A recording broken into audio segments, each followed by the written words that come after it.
প্রভুজি আমাদের বলছেন, ধর্মকে সামনে রেখে বা ধর্মের সুরসুরি দিয়ে কোনো রাজনৈতিক সংগঠন গড়ে তোলা কখনোই আমার জীবনের ব্রত বা আমার লক্ষ্য নয়।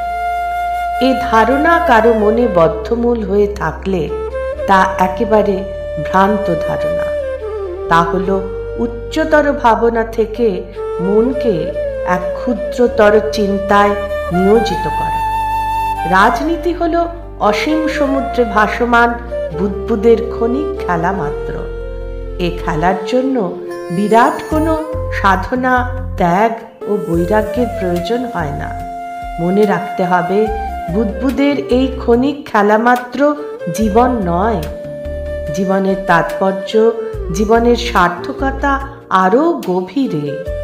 এই গভীরতর প্রদেশে প্রবেশ করেই জীবনকে খুঁজে পাওয়া যায়, জীবনকে আবিষ্কার করা যায়। আর এই আবিষ্কারই হলো ধর্ম। পরমারাধ্য প্রভুজিকে আমার অনন্ত প্রণাম।